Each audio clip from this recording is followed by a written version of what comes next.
Well, hello, everyone. Welcome this evening. My name is Jim Britton. I'm a professor within the Department of Sociology at Acadia University in Nova Scotia, Canada. I'm also a member of the steering committee for the Marxism and Disability Network, and absolutely delighted to welcome you all as the chair for this December event. We are excited to host Joel Wainwright this evening and engage with the contemporary work being done by members within the MDN. As you know, the topic of today's event is, does capital presuppose a neurotypical laborer? Like other MDN events, following the presentation, we invite those in attendance to join Joel and engage in a fruitful discussion related to the thematic. But before we begin, I would like to just provide a brief outline of how the evening will proceed. After Joel is finished with their initial analysis, we'll have a fairly short 5-minute break. This will allow everyone who wants the opportunity to take a breather and reset. Once we've returned, we'll initiate a question and answer with the author. And if you would like to ask a question, please feel free to do so. Prior to beginning, we do want all those in attendance to know that this event is being recorded. So if you wish to not appear on screen, please be sure to turn off your camera. Also, there's a closed caption option for those in attendance if desired. So at the top of the screen under the More option, one can find the necessary supports. So with this outline of the event's format, I'm now happy to introduce our speaker. Joel Wainwright is a professor of geography at Ohio State University, where they study the political economy of development, environmental and agrarian change, and social theory. Amongst their impressive peer-refereed publications in, but not limited to, Antipode, Rethinking Marxism, Social Nature, and Third World Quarterly, Joel is also the author of The End, Marx, Darwin, and the Natural History of the Climate Crisis, which was just published this fall in 2025, the text that we're actually going to be examining this evening. In addition to The End, Joel has also authored Geopiracy, Oaxaca, Militant Empiricism, and Geographical Thought in 2012, Decolonizing Development, Colonial Power in the Maya in 2008, co-authored Climate Leviathan, Political Theory of Our Planetary Future with Jeff Mann in 2018, and was the co-editor of Rethinking Palestine and Israel, Marxist Perspectives in 2019. With all this being said, please join me once again in welcoming Joel as the guest speaker for the final 2025 event of the Marxism and Disability Network. Thank you so much, Jim, for the extremely generous introduction. First things first, can everyone hear me okay? Can I get a thumbs up from someone, the volume and the audio? Okay. So before I begin, I just want to acknowledge the support and the hard work of the Marxism and Disability Network comrades, both those who are here today and anyone who couldn't make it. I appreciate greatly all of the behind-the-scenes work that makes these events possible. A sincere thank you to all of you. And one other preliminary, I want to emphasize that the title of today's event is a question. Does capital, meaning the book here, presuppose a neurotypical laborer? In my book, The End, as you know, I provide an answer to that question, which in a word, I suppose, is yes, Marx presupposed a neurotypical laborer. But I want to say up front that I might be wrong, or there might be some of you on this call who think I got it wrong. And I welcome your criticism, and I hope we can have a healthy and productive conversation. I'm much more interested in stimulating a good conversation around this question than I am trying to, defeat anyone in some stupid academic exercise of debate. So a word about the book, because it was just launched 2 weeks ago in London, and I'm working on the presupposition that those of you who are here today haven't had a chance to read it. So if you'll permit me, I just want to take 2 minutes to say a word or two about how the book works and where the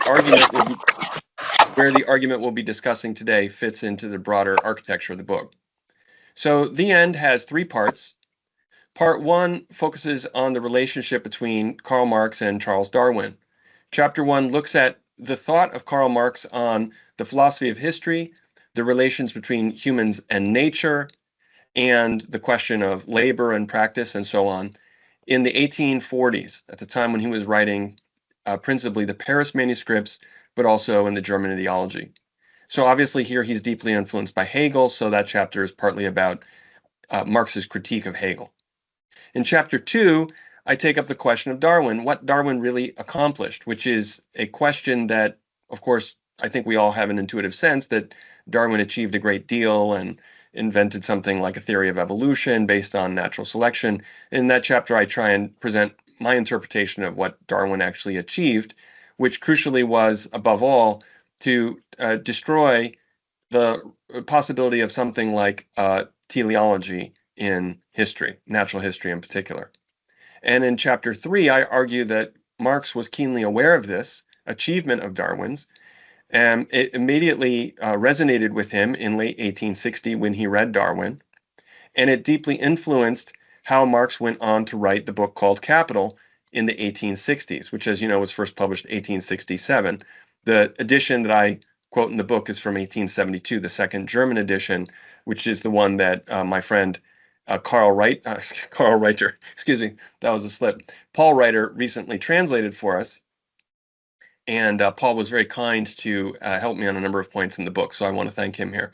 So part 2 of the book, The End, is essentially a reading of the book Capital that essentially focuses on what it would mean to read Capital if we emphasize the rather peculiar statement that Marx makes in the preface to the book, where he says that what he has written is a work of natural history. To quote Marx, he says, "Individuals are dealt with here only insofar as they are the personifications of economic categories, the bearers of particular class relations and interests. My standpoint, from which the development of the economic formation of society is viewed as a process of natural history, can less than any other make the individual responsible for relations whose creature he remains, socially speaking." In a real sense, I think all of my book could be taken as a kind of commentary upon that sentence and trying to make sense of what Marx meant when he said that he wants to study social and economic formations as the effects of processes of natural history. Certainly not the normal way I think we think about what Marx was doing. So that's what part 2 is all about. So part 3 is the most diverse part of the book. This is where I collected a number of thoughts that developed during the course of writing the book about what it would mean to actually adopt a Marxian natural historical framework to re-examine a number of basic questions that Marxists have puzzled over in the past. So in chapter 3, for instance, in chapter 6, the first chapter of part 3, I try to take up in a new way the question of the origin of capitalism, or as I would prefer to say, the natural history of capitalism as a social formation. Chapter 7, which is what we'll be discussing today, is essentially 4 miniature essays on distinct philosophical questions in Marxism. And chapter 8 is the political conclusion, what it would mean to adopt a Marxian natural historical perspective on questions of revolutionary strategy. Let me say a word about chapter 7 then, since that's where the material for today's discussion comes from. As I mentioned, there are 4 subsections or sub-essays. The first one revisits the vexed question of the philosophy of history in Marx, whether he has one at all in the late works. I believe he does. Whether, if he has one, it offers something like a causal theory. If so, whether it is teleological, and so on. And essentially, I try and argue that Marx, late in his life, arrived at a non-teleological causal theory of the philosophy of history, which was natural historical, and that's something quite valuable for us. In the second section, I take up the question of human nature and whether Marx believed in such a thing, and if so, how. And again, I claim that Marx did believe in human nature. He reaffirms it. But again, his way of doing so is natural historical, which is a very good thing for us. And again, I try and explain what that means. So if those first 2 sections are, we might say, arguments within Marxism that try and clarify what I think Karl Marx was doing, the third section is the one where I quibble most directly with Marx himself. And well, more on that in a moment. The last section is on the question of nature and the dialectic. As many of you will know, within ecological, so-called ecological Marxism, a field I now prefer to call Marxian natural history, there's a long-standing debate about whether, quote unquote, nature is dialectical, a thesis that comes from Engels, not Marx, and I argue that Engels was unfortunately misguided in taking up that position, and it has set back our conversations considerably. But today we're going to focus on this question, which is in the third section of chapter 7, which was kindly circulated by the Marxism and Disability Network comrades, namely, does capital presuppose a neurotypical labor? So let's get into the argument now. So the text in question here is chapter 5 of volume 1 of Capital, where Marx provides us with a rather extraordinary theory of labor. I will presuppose that those of you who are on this call today have read this chapter and probably, like me, teach parts of it or have written parts of it for other works. So I won't go through it right now, other than to say that my concern is to affirm what Marx is doing in this chapter, because as a Marxist, I want to say that most of what is in this chapter is not only correct and useful, but foundational for the broader project of the critique of capitalist political economy. And so we don't want to give up on chapter 5 and its hypotheses. However, we have to admit, I think, that chapter 5 is very complex. And Marx says different things about what labor is, what living labor is, what labor power is, and so forth, which can be, well, to say the least, can generate different interpretations. And the emergence of a political theory of neurodiversity, which I also would like very much to affirm, forces us to return, I think, to this chapter and to clarify how we understand the relationship between what Marx says in this chapter about laboring and laboring humans and what it means to embrace the concept of a neurodiverse human being. So let me now present in brief what I say in the text in case you didn't have time to read it today. And I will go a little quickly here because I suspect most of you had a chance to read it. I begin the section by quoting 6 or 7 statements that Marx makes in chapter 5, where he writes things like, labor brings nature under conscious control. The laborer realizes a conscious goal. The worker stays focused. The worker trains his or her attention on their work with a purpose in mind. And I posit that what is occurring here is that Marx is aligning a set of concepts about human consciousness, purposefulness, the capacity to focus, and the capacity to attend, which align in his mind in a very specific way. What Marx is saying is that human, and he's quite clear he's talking about human living labor here, is distinguished from animal activity in general by the application of human consciousness, which is exhibited in a specific way through purposefulness and attentiveness for a specific further set of acts, namely the regulation of the material exchange with nature, Stoffwechsel, but also for the production of use values. Now, that means that there is, in a sense, 3 different things going on in Marx's definition of labor. There's the bit about attentiveness, consciousness, and purpose, for which I have no single word to put all that into one basket or box. I'll just say attending for the moment. And then there's the part about the regulation of metabolism, which I'll call metabolism. And in the third place, the production of use values. I'll call that use value.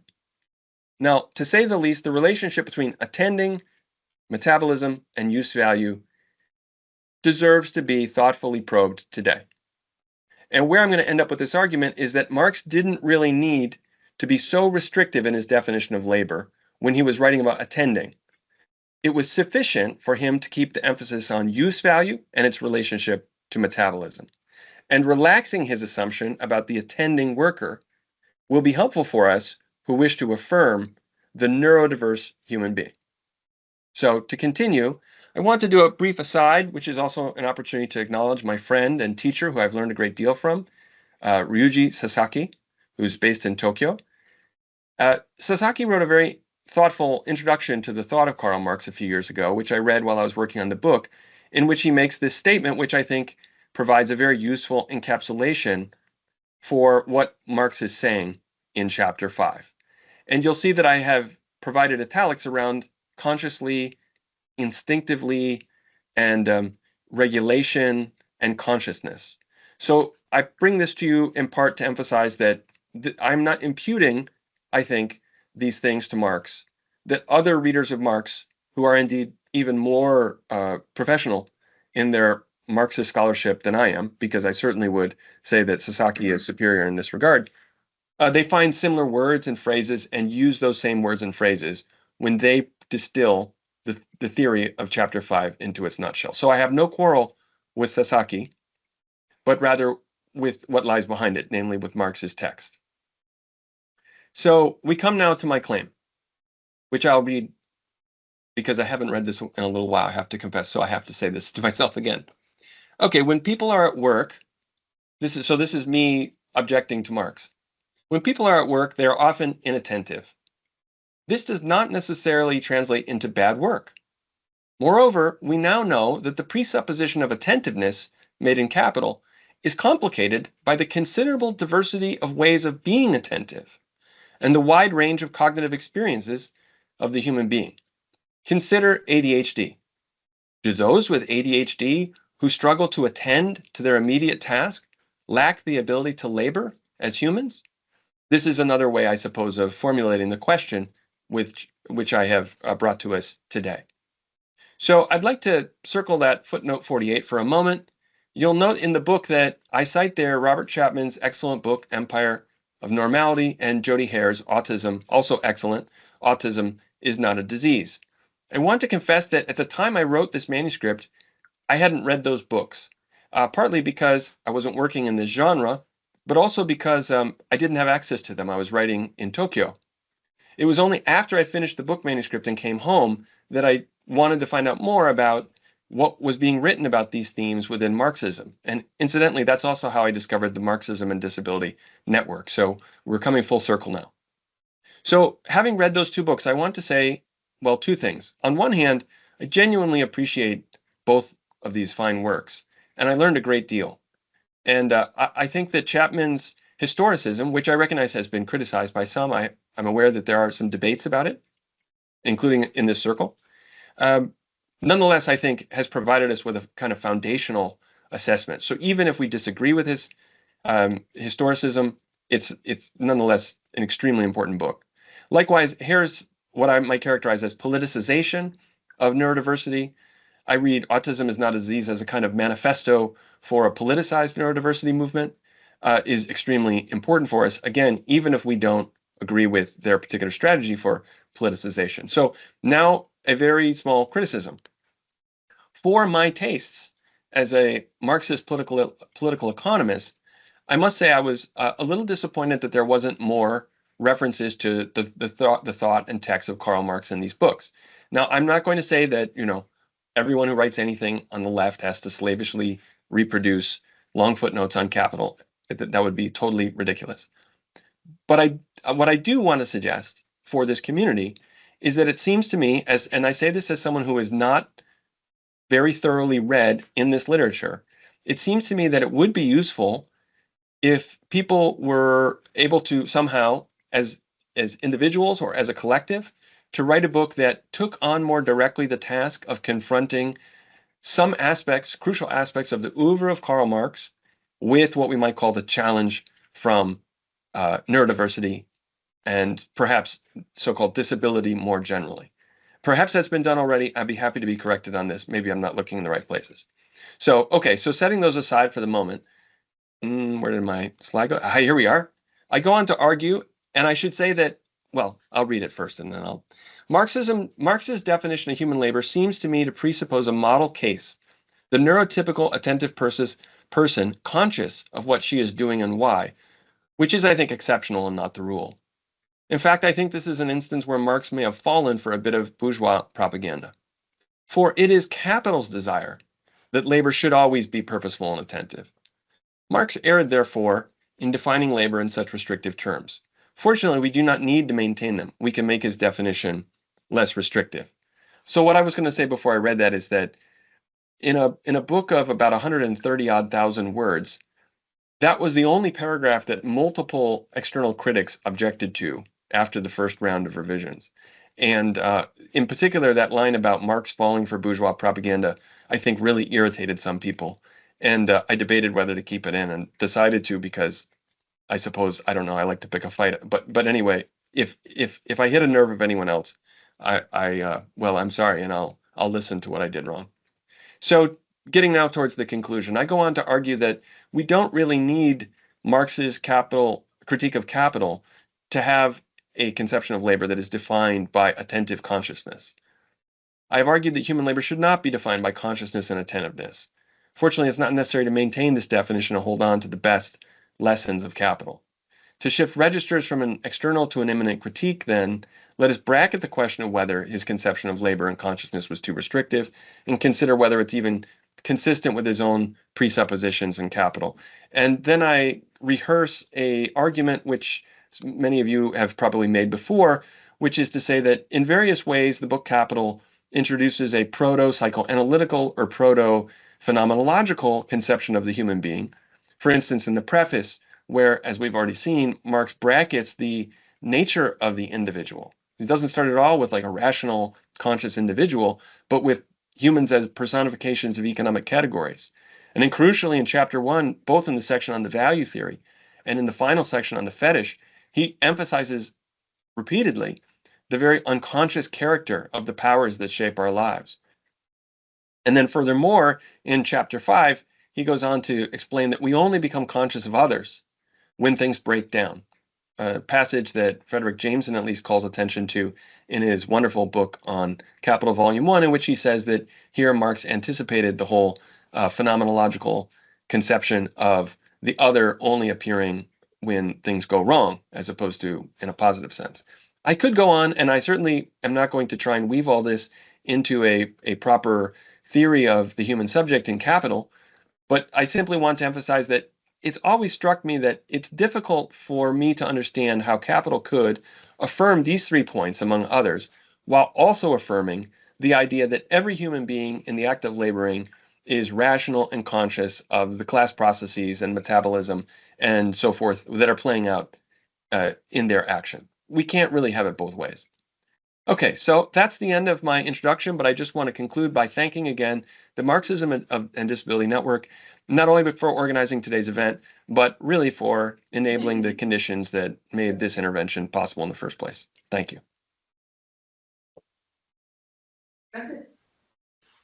Wow, that was wonderful. Thank you so much, Joel. That I can't wait for us to come back from the break and engage in a fruitful and like comradely conversation with all of this. So just to reiterate, what we'll do right now is we'll just take a brief, succinct 5-minute break, and we'll come back and just so everybody can reset, take a breather if you need to top up your water or tea, and then we'll be able to begin a question and answer with Joel. So thank you, everyone, and feel free to step away, and we'll reconvene in 5 minutes. Well, welcome back, everyone. And again, thank you, Joel, for a beautiful presentation and very succinct in such a condensed period of time. That was great. Just before we begin the Q&A, I just wanted to let everyone know or remind everyone that this event is being recorded. So if you do not wish to appear on camera, please just feel free to turn your camera off. And if you do want to participate in the Q&A, there's 2 different options you can use to ask a question. One is you can digitally simply raise your hand by using the button at the top of the screen, and I'll do my best to call on you in order. Or if you prefer, you can type your question into the chat. And again, I'll do my best to respectfully attend to each of these. So just to begin, if anyone would like to raise their hand, feel free to do so.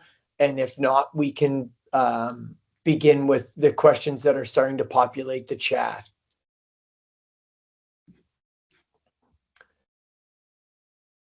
Yeah, feel free to go ahead, Luke. Hi, Joel. Firstly, thank you very, very much for the presentation, which I think is incredibly useful, and it is a pleasure to have a speaker who engages so seriously with Marx's work, particularly in Capital, on questions of disablement and neurodiversity and neurotypicality. So I think I want to disagree with your conclusion, based on what I take the structure of Marx's argument to be and how the debate around human nature and Gattungswesen ends up playing out in Capital.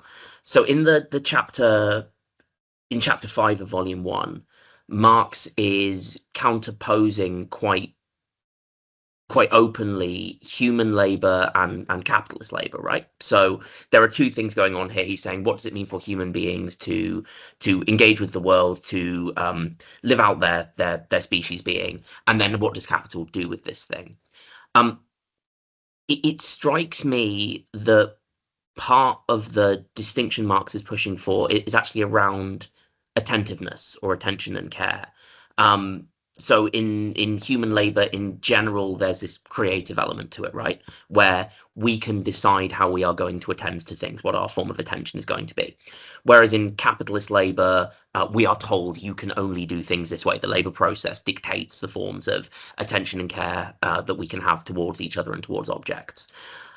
I am thinking ahead to the chapter on the working day now, where I'm pretty sure it's there from memory, is where Marx engages with his discussion of, exhaustion, right? Like people no longer being able to attend to anything because they have been, stood on their feet for 12 hours doing repetitive tasks which just turn the mind off.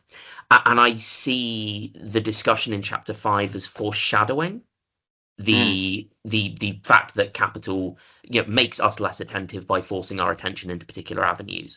And so the conclusion that I'd reached was something like, well, in human labor in general, there is the ability to choose how we attend. And people who are neurodiverse, whether that be through ADHD or any other form of neurodiversity, under a non-capitalist system would have potentially greater ability to choose the forms that attention makes. And so it's a much more flexible category there. It's only in capital that a neurotypical labor is presumed not as a necessity, but actually as a statement of the perversity of the mode of production.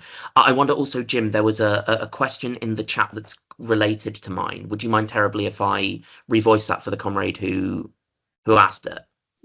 That'd be wonderful. Thanks, Luke. Cool. So Bob, I think, is getting at something similar, although Bob can jump in and tell me if if this is wrong. But Bob asks how alienation plays into your analysis, because alienation is something which is obviously experienced in the workplace, and it's a form of mediation between ourselves and the object. It's a mediation of our attentiveness. It prevents the object from appearing to us as what it really is, right? It either fetishizes it or it makes it into a non-use value. And Bob wonders how alienation might play into your discussion here. Cheers, I'll shut up now. Yeah. And just to piggyback off of that, maybe if we did 3 questions at a time. Ariana, I see that your hand is up. Would you like to ask the 3rd question?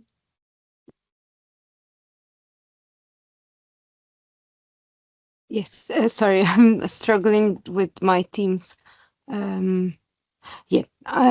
Apologize. I cannot work out how to put back my camera on, but doesn't matter.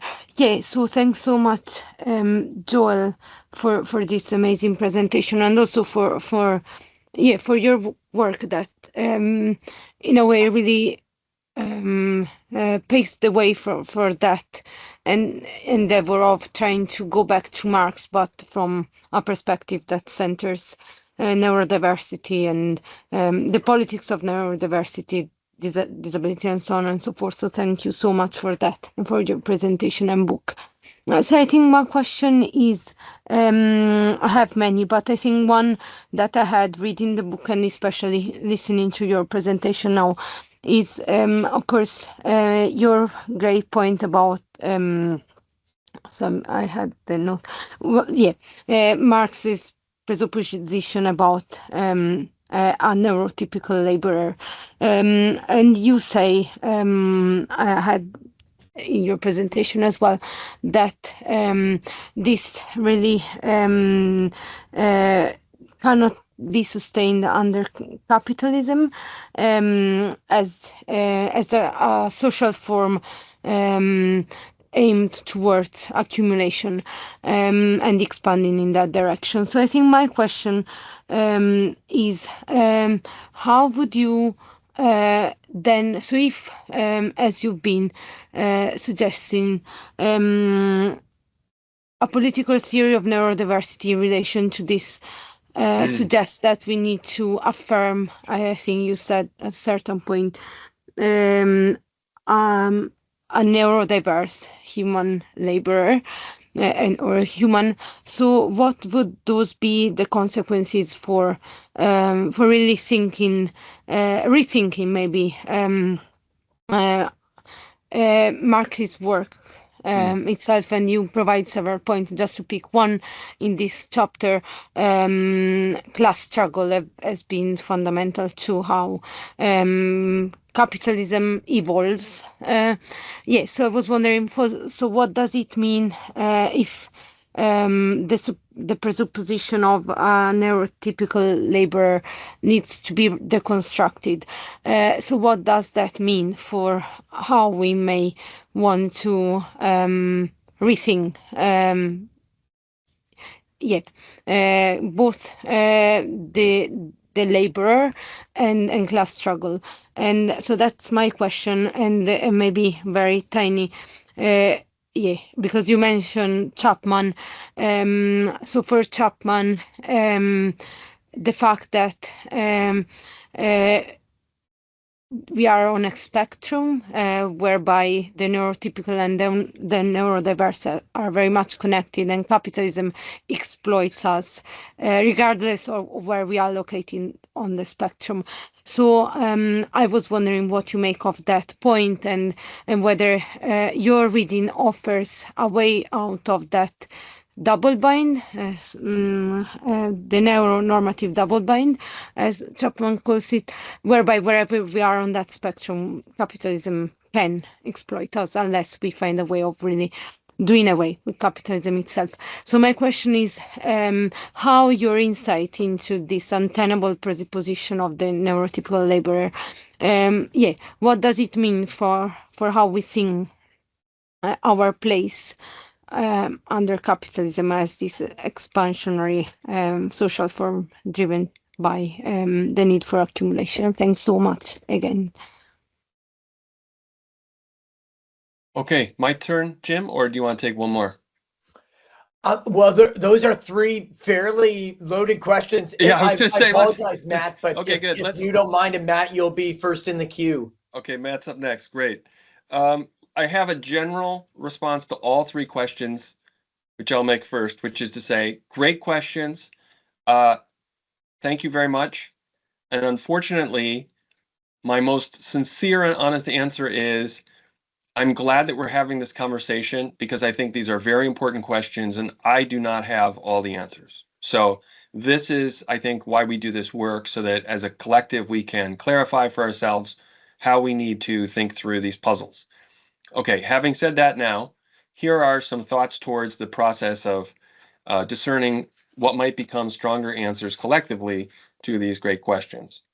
First, Luke rightly points out that there is a distinction consistently drawn throughout the work Capital by Marx. The language that if I'm not mistaken, Luke uses is to distinguish between labor as such and labor for capital. And the terms that I use in the book are slightly different. So just to make the connection, I use living labor to speak, which is a term that actually Marx, of course, develops in the Grundrisse, doesn't really use much in Capital, but it just makes more sense to me. So I carry it over with me in the way I read Capital. So living labor is a quasi-trans-historical category, which has the quality of human beings modifying their metabolism with nature for the sake of producing use values. Where that's happening, you have labor. So when I said earlier, labor, that's what I meant. Now, there's a very important second category that is distinct from it, which is the commodity labor power. labor power is a commodity which is bought and sold. The use of that commodity generates value. The use of that commodity is the source of surplus value.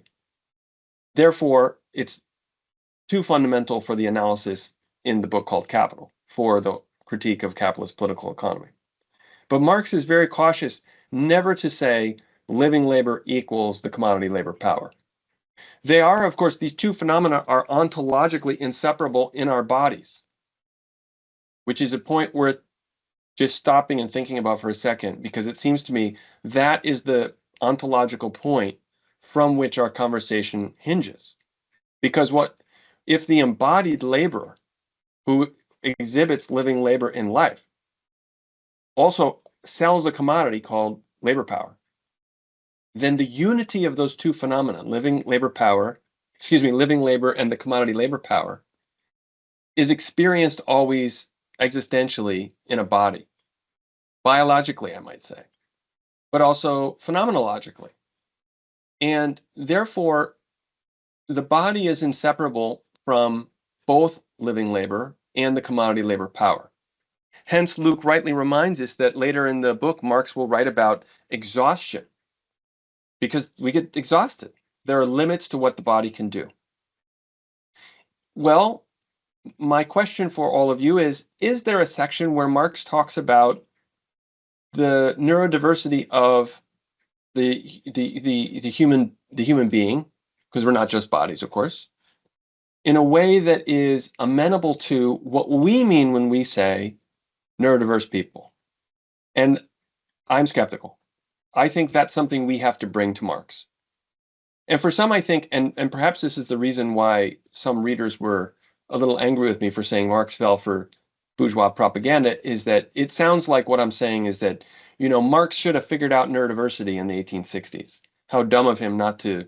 And therefore, I'm making a bad historical argument. I'm not remembering the times at which Marx was writing. Fair, if that's the criticism, that's fair enough. But what I would like to suggest is that I think if I'm honest, I think the source of this confusion in the book called Capital comes from the fact that Marx is, in many ways, as you know, working within a kind of modified Hegelian framework.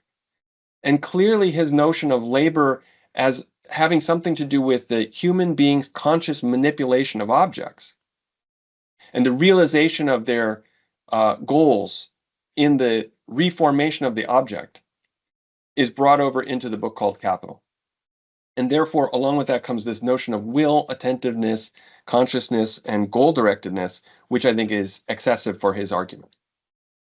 Before I move on from Luke, I haven't really answered his question that I know, but I want to say one or two more things. While Luke is correct that there is this important distinction between what Luke called labor and laboring for capital, or what I'll call living labor and the commodity labor power, there's a second set of distinctions in chapter 5, which is also equally important, which is between the human being and the non-human animal. There are a lot of animals in the book called Capital. There are, horses, and they're all over the place. And there's also another figure which haunts the text, which is that of an animal-like pre-civilized human being, which doesn't get much attention in the Marxist literature. Marx says at one point something, well, I quote it in the book, so you can check the references. Please don't trust what I'm about to say. Check the book for the actual citation, okay? But he says that human beings labored in an instinctual way in an earlier point in history. And he uses the term instinctual. And he distinguishes that from the way we labor now. And I don't understand what that means, honestly. Because insofar as I can tell, in a natural historical sense, humans today exhibit qualities which can be characterized as instinctual, and not only when we're like 0 to 2 years old, but throughout our lives. So this is how shall I say, a not entirely unrelated point to our question, if what we're trying to do is tease out the multiple qualities, the multiple valences of the Marxian conception of labor and capital, and what it would mean to bring the question of neurodiversity to it. Okay, so then what falls out of this, and this is partly from Luke and partly from Bob, but it's also picked up by Ariana. All of you are good leftists who want to know about the political uptake of these arguments. To which actually my first response would be to say, I have bad news and I have good news, and it's the same, which is that nothing changes here. I mean, I don't want to say this whole conversation is irrelevant because I don't believe that at all. But I mean to say that I think the politics of neurodiversity do not depend on the philosophical conclusions that we draw from this argument. What is at stake really is improving our ability to think clearly and analytically about capitalism and neurodiversity within a broadly Marxist framework, for which obviously a book like Capital will be useful for us. As for the politics of neurodiversity, I think we already know that capital is set against neurodiverse people, meaning the form of society within which we live is set against human beings in general, and things are made more difficult for people who are minoritized as autistic or ADHD or what have you. Not just by being minoritized, but by the consequences, especially in the labor market and the reproduction of life. And I'm sure I don't need to explain the reasons for that to this community, but I will simply say that on this point, I think the arguments that have been made by writers in this community have succeeded, I think, in prosecuting the case. Where I'm trying to push our conversation is to say, okay, good, we've got that figured out, but how does that relate to a specifically Marxist interpretation of capital as a mode of production? Indeed, if I wanted to be a little bit orthodox on this point, I would say that there are times when, and here I don't want to like pick on anyone, but just to give as a textual point of reference, I will say that in this, again, book which I genuinely enjoyed and appreciate, this book by Jody Hare, there were points where Hare's criticisms of capitalism struck me as being consistent with what we might characterize as a liberal critique of capitalism. And then at the end of the book, Hare calls for an anti-capitalist perspective and says neurodiversity must be anti-capitalist. And I wasn't convinced by Hare's ability to make that leap. And I think that's work that we still need to do. Okay, so now to Bob's question about alienation. To be frank with you, I did not discuss the question of alienation in the end systematically, in part because, and this, I don't want to go on about this too long because it takes us in a different direction, but part of my argument is that alienation, like the concept praxis, is one of those concepts that Marx uses intentionally in the 1840s for very specific concepts and criticisms, which are no longer needed in the 1860s because his whole intellectual vocabulary has shifted. And that one of the reasons for that shift is the result of reading Charles Darwin in 1860.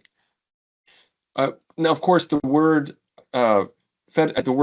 alienation does reappear in the book Capital, but it's hardly central to the argument.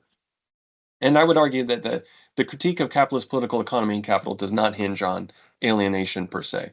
The closest thing we have to an alienation-like argument, which is actually totally different, is section 4 of chapter 1 on fetishism. And so there's a discussion about fetishism in my book, which I would invite you to read. So I'm sorry, Bob, I don't have a better answer for you than that, but that's what I have for now. Finally, to Ariana's point, in a sense, I've already argued this, but I would say that while the specific claim I'm trying to advance right now has probably no direct bearing on the politics of neurodiversity, my hope is that by refining a Marxist reading of capitalism from a perspective which is centered on the problematic of the neurodiverse person, not just worker, but person, human being, we'll be in a stronger position to present a fulsome critique of capital. That's all. But I think that's not nothing either, because I do think that we should be concerned with making sure that our criticisms of capital are as powerful as possible. Okay, I'll leave it there for now, and we can take more questions and continue the conversation. All right, Matthew, please feel free to chime in. Thank you. Thanks, Joel. Great presentation. Thanks to the organizers. I've written a tiny bit on Marx and disability, so it's exciting for me to discover this network. I'm about halfway through your book, Joel, and I think it's an important one. We've already discussed that you and I have differing positions on some of this material, but I think it's a great book. I haven't finished it, but I kind of skipped ahead to read the section you set for today, and found it really interesting. And I've kind of been grappling for a while with the same passage, as I guess many Marxists have. It's such a kind of evocative and difficult passage, and I guess I've come to the view that it's not really fully consistent or coherent, that there's like multiple thoughts in there that don't all add up together to a coherent picture. And I think I agree with you that the kind of interpretation you've given, which the passage certainly invites, like that's probably the interpretation that's that picks up on the sort of like clearest elements in the passage or whatever, invites all kinds of problems, including the ones you've mentioned, and you've kind of alerted me to how serious some of those problems are. But I guess I want to try and read this passage against the grain a little bit, in light of like early Marx, and to try to sort of reconstruct a version of it that is helpful or sort of more helpful. And first of all, I think it's kind of instructive that Marx says that other animals also produce, like he sort of like concedes along the way that they engage in labor. He also says this in 1844. He says that animals engage in production. That is itself, I think, kind of interesting and starts to throw off kilter a kind of straightforward reading of the passage. But I think for me that the question is like, how is this kind of reading of the passage as being about consciousness, attentiveness, attentionality, intentionality, and so on, consistent with the accounts that Marx himself gives of like alienation, exploitation, domination, and so on in Capital and elsewhere? Like part of the problem with capitalism for Marx is that it subsumes conscious labor. It subjects human activity to industrial processes that like undermine and attack our ability to labor consciously and attentively. It's like in industry, for example, it's like the machines, if you like, start to override those capacities, and we are kind of like dominated by those sorts of processes. And so if we start to sort of like pay attention to those passages, it seems that Marx can't think that labor must always be conscious and intentional and attentive in the sense that you identified, that he concedes that under capitalism and maybe in other contexts, like maybe in contexts of neurodiversity, things can be different. So yeah, there's more that I could say, but I wanted to ask you about how you interpret those other moments in Marx where he seems to imply that labor isn't always fully conscious, intentional, attentive, and so on. That's very helpful, Matthew. Any other questions to pose, or we could lead right into Matthew's question if we would like.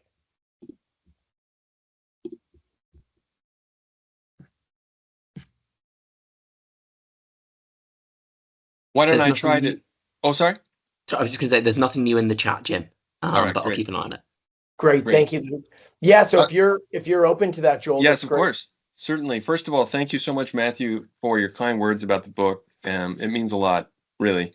And I think okay. So it's useful to hear your response. I'm glad that you agree that Marx produces what we might call a kind of a not entirely coherent theory of the laboring human being in the book called Capital. So let's just stop for a second and acknowledge what that means, though. Okay, so it almost feels like a kind of weird confession. But here we are, we're a group of people called Marxists and we're saying Marx's account of labor, the laboring human being and capital, is not entirely coherent. I mean, that's a kind of a big phenomenon to concede if you're concerned with philosophical coherence, which I think we should be. So that could seem scary to admit, but I take it as good news for those of us who are on the side of the politics of neurodiversity. And in a sense, that's where I kind of want us to go, which is that maybe the ostensible incoherence of Marx's argument creates an opportunity for us to help bring to Marxists in general a useful set of questions and clarifications. That's the strategy that I would like us to consider adopting. So,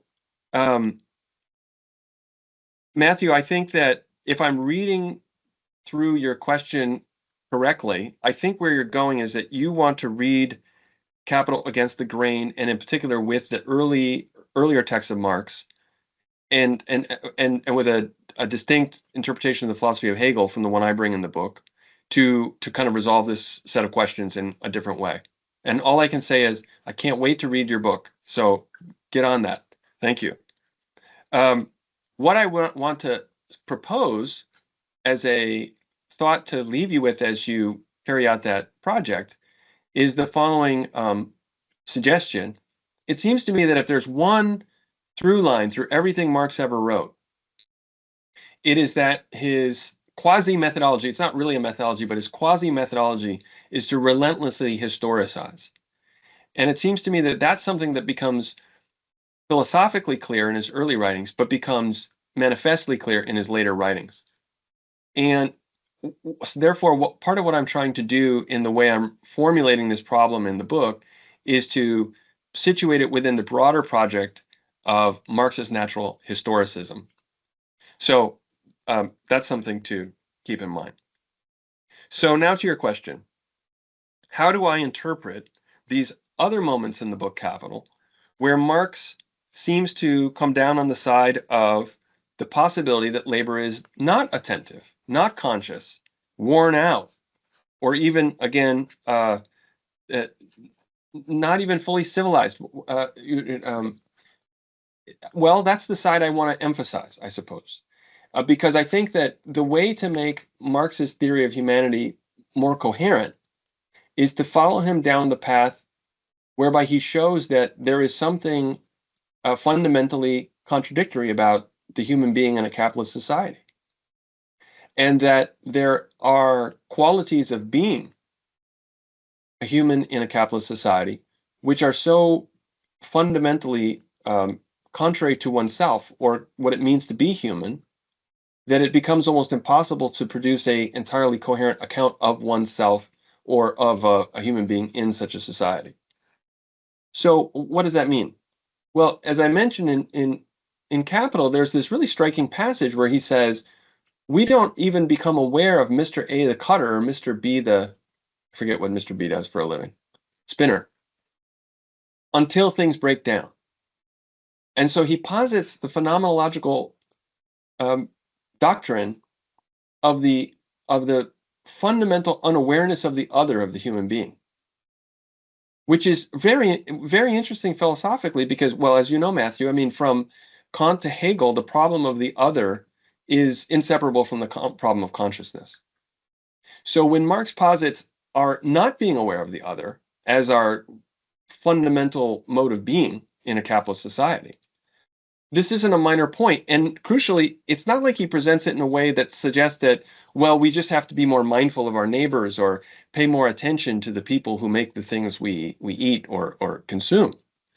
In fact, I would go so far as to say that in the section on fetishism, Marx demonstrates, I would say, the impossibility of a fully conscious awareness of all of the violence and exploitation that are necessary for the production of our lives.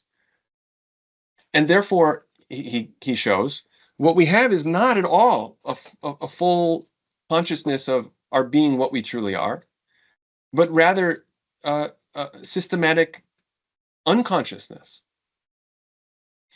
Now, I could be wrong, and certainly there are many ways of resolving these questions.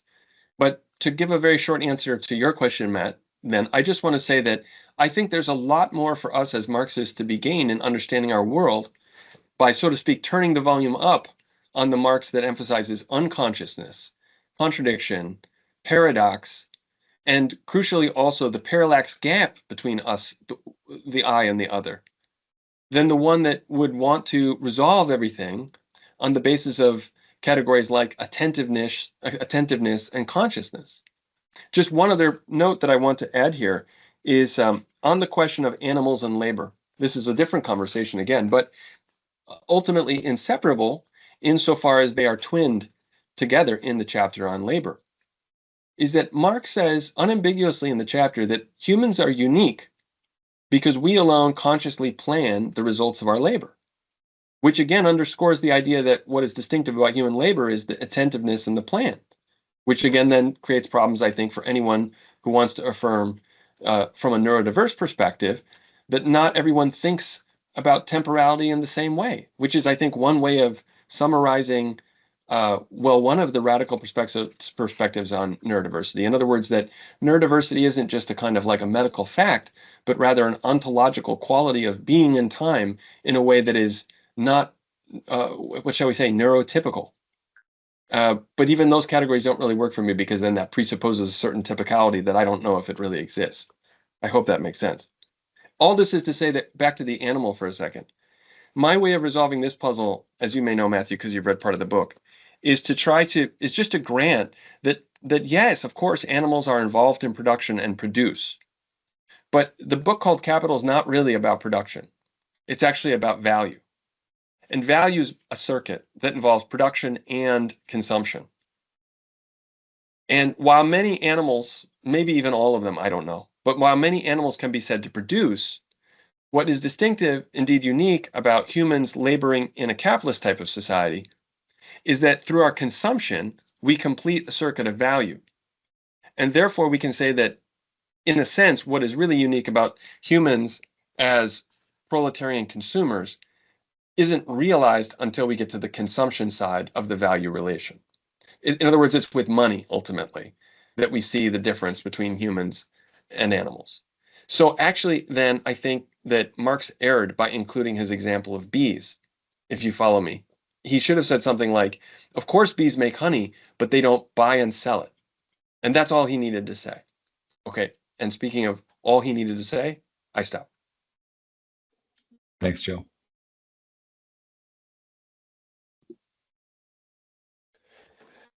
So we have about 15 minutes, so we certainly have time for more questions. Go ahead, Luke. Okay, cool. Hopefully other people will be able to think of some while I ask you this, Joel. So firstly, thank you. Your last answer to Matthew was really clarifying. And I think maybe we misunderstood each other in the first question. Okay. I agree with you that the setup of capital is not to resolve contradictions, but to pose them fundamentally. And my understanding of the relationship between the focus on consciousness in human labor and then the unconsciousness of capital was that it was posing a contradiction which cannot be satisfactorily resolved in the mind because it exists in the real world. And so that was what I was pushing for. So I guess, thank you for that. Thank you for the clarification. I guess I have two slight questions. One question and then one response to a question that you asked, actually. So my slight question would be, okay, so I think I'm getting closer to what you mean by presume in the title.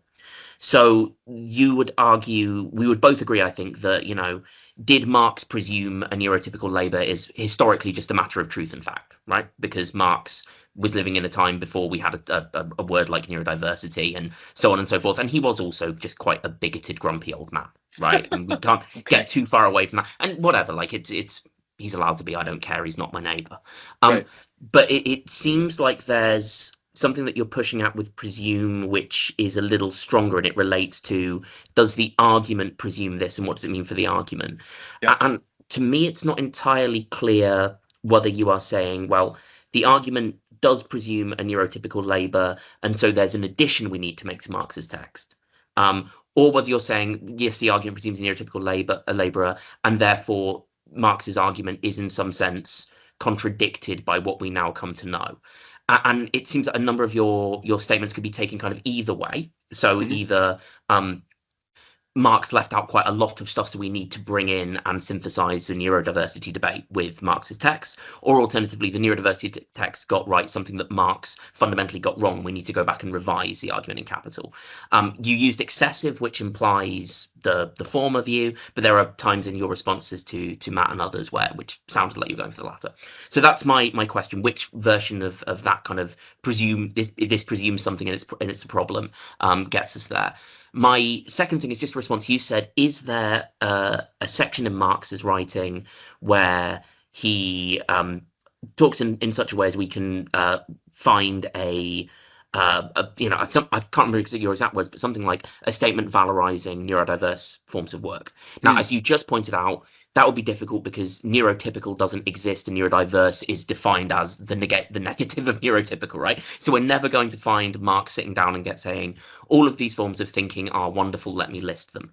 But using Steve Graebe's kind of conceptual model of autism as the idea of the mind wandering, right?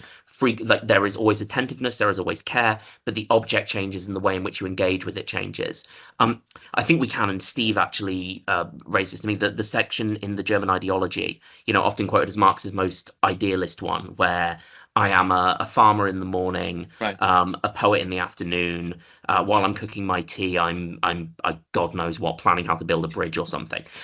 That does seem to match up with at least some positive valorizations of neurodiversity as and it's in its form of sociality and its form of creativity. So I would posit that, if you sat that Marx down and said these guys who we now call people with autism, do you like them? As a bloke, he'd probably say no, but we can certainly find in his texts socialist aspirations which chime quite clearly with elements of the neurodiversity critique of capitalism. All right, cheers. I'll shut up now. And I have two more questions in line. Ariana, would you like to go ahead? Yes, thanks so much for your answers. I think clarified a lot of the many questions I had. I think very briefly because I would like to hear Bob's question. So my question is about the specificity. So yes, so I think Luke's question kind of my question. The question I wanted to ask was similar, but Luke has put it much better than I would have. So, so the second question I had relates to thinking I was wondering about the difference that neurodiversity and the neurotypicality that Marx presupposes. So the difference that makes vis-a-vis body-minded non-normativity more general, and we know, and people have written about how in Marx body-minded non-normativity in general, I would say appears in ways that resonate a lot with your own critique, but your focus on consciousness from my reading indexes are very a very specific angle. So my question is if you have any thought about the place of body-minded, so maybe body-minded in general, non-normativity within your own Marxian natural historical approach. So thinking about your own take on capitalism and adaptation within this context. So I would say that I think I have another one, but this is enough. Thanks so much.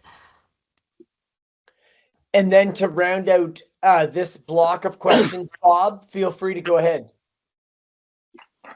Okay, I want to come back to this issue of consciousness and the other. And I don't disagree at all with what you were saying, but I want to put it in a different context. That is, like Robert Chapman, a lot of my work start with normality as a regulatory construction. Who is normal? Written. What is the basis on which that normality is defined? And I argue there are different contours of normality depending on what agencies are brought to bear on it. Therefore, me, as an individual, I cannot tell you whether I'm neurotypical or neurodiverse. I have a view, but what is it that will tell me? Because often we have to rely on either empirical evidence or medical self-construction. So when we talk about the other, I think that the other that we feel and know as individuals, and then on top of that, there is the constructed other that disabled people have been put into that other camp because they have been identified as ungodly, freak, etc., etc. I hope that makes sense. Yep. Thank you. That was great. Thank you, Luke, Ariana, and Bob. That was a wonderful set of questions. Okay, and we have indeed. roughly about 10 minutes left, so we should have plenty of time to respond. Perfect. Thank you, Jim. If I get close to that, just give me the sign that I'm running out of time. Luke, to begin, thank you for your really helpful clarification. I really like the way that you put it. And to confirm, the argument that I would prefer to make would be one that says we don't need to nor want to carry out major surgery on Marx's conception of labor and capital. In fact, I think doing so would amount to undermining the coherence of the text in general. What we would like to do instead is some very precise surgery where we ask whether when Marx lays out the conception of labor in chapter 5, which at least some of us in this conversation have agreed is incoherent because of its multiple elements, overlapping, not entirely clear in how all the pieces fit together, we can simplify things by saying, while we embrace Marx's conception of the laboring human being and capital, we bracket this one element of chapter 5, which he advances.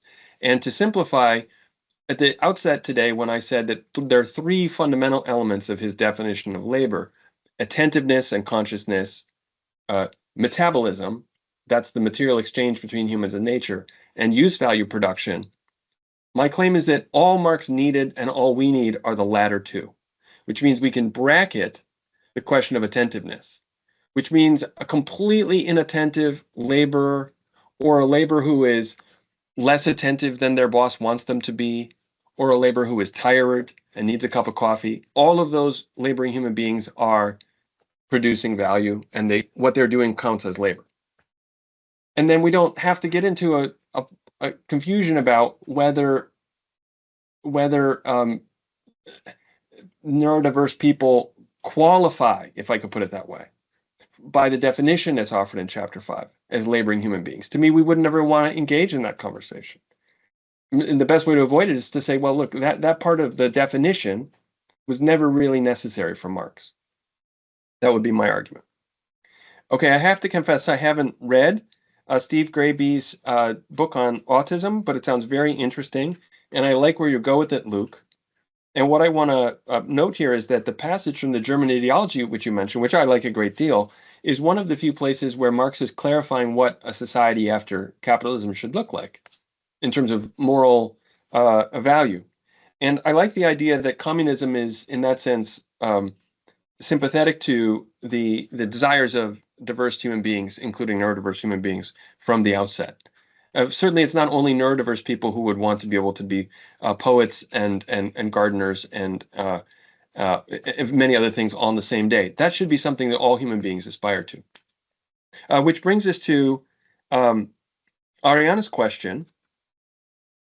And well, let me respond by saying I appreciate your question. In a sense, if I were to put it negatively, you're asking why so much emphasis here on the mind and consciousness and not on the body. And in the book, I focus only on consciousness and attentiveness because by my reading, that is made fundamental by Marx in chapter 5 to his definition of the laboring human being.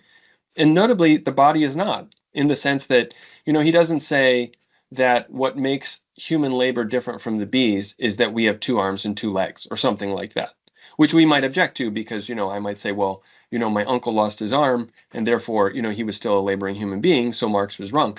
Marx wisely does not make an attempt to define human labor in terms of a normal, quote unquote, human body. And that's good from our vantage as people who want to affirm diverse human bodies. But he does say that labor is defined by attentiveness and consciousness, and that brings those of us who want to fend for neurodiverse politics to a bit of an issue. Okay, so I hope that answers your question. That's why I think the conversation is where it is. And finally, Bob, thank you very much for your comment. I completely agree with you. I have to confess that as someone who doesn't typically work in this space, I have a relationship to the concept of neurodiversity that isn't all that different from my relationship to the term disability. I use both terms, but I do so warily because I have the sense that they always already carry a certain negative connotation for some people, simply by virtue of being defined dyadically against an implied concept of normality, which I would reject. But I don't know how to get out of that bind. So I appreciate your implied criticism of the relationship. I also appreciate where I think you end up, Bob, which is to say that the question of politics or ethics towards the other is inseparable from our real relations with actual empirical others who always present themselves to us as singularities, which means that diversity in an infinite number of ways is always already implied in real ethical relations and social relations in life. And here I will just tip my hat in closing to the writings of Karatani Kojin, and in particular his wonderful book, Trans Critique, which I recommend to all of you. A book, full title is Trans Critique, on Kant and Marx, published in 2004 from MIT University Books Press. Karatani, who was a major influence in my work in Vienna, makes the argument in that book that Marx is working in an ethical and moral universe that is deeply influenced by the writings of Immanuel Kant, and that one of the political arguments that Marx makes in the book called Capital, although he doesn't state it quite like this, but it's implied, is that capitalism, by Marx's reading, is a social formation that essentially makes it impossible for us to fulfill our ethical obligations to the other in various ways, by fetishizing our real relations so that we become unaware of them, and thereby subjecting ourselves to forms of power unconsciously that prevent us from acting ethically to ourselves and to others, but also in a more fundamental sense, by even being conscious of the other. Even when we think we are conscious of the other, we are unable to become conscious of the other. And Karatani uses the example that when we think about our ethical obligation to those who produce things that we then use, we benefit from, we derive use value from. Well, capitalism is arranged in such a way that we not only don't know who these people are, but we ultimately can't know who they are. And we can't do justice to them so long as society is arranged in this way. And returning to the groundwork for the metaphysics of morals, Karatani makes the argument that when Kant says that we should strive so that we could live according to the maxim that we treat all others not as a means to an end, but as an end in themselves, that this is correct and that Marx agreed with Kant, and that what the book Capital demonstrates to us is that we cannot, in a capitalist society, treat others as an end in themselves, because the arrangement of society where through the nexus of money relations, we all, in fact, treat each other as commodities. And indeed, we are commodities, the commodity called labor power. We are doomed to behave unethically towards one another. And so I want to conclude by saying thanks to all you for treating me ethically today and for this incredibly rich conversation and the provocative thoughts you've all brought. And I'm glad that we were able to think together and advance critical thinking towards a better world. Wow, that was wonderful. What a great closing, Joel. I just wanted to reiterate to everyone in the chat, if you scroll to the beginning of the chat, there's a link, if you haven't already purchased your copy, to Joel's new book, The End. So please, if you've been interested, if you're engaged, or if you're intrigued, or even if you're critical, this would be a wonderful text, as Matthew had already iterated, that it's definitely worth our time to go beyond chapter 7. Thank you so much, Joel. What a treat. I can't believe that we just went through an hour and a half. That seems unreal to me, that we just ripped through that time. And thank you for taking your time, for giving your time, even amidst a foreign snowstorm in Ohio. And thank you everyone else for attending. What an absolute pleasure to close out 2025 together. And we look forward to 2026. So with that being said, thanks again, Joel, and wishing everyone a wonderful end of year and beginning of 2026.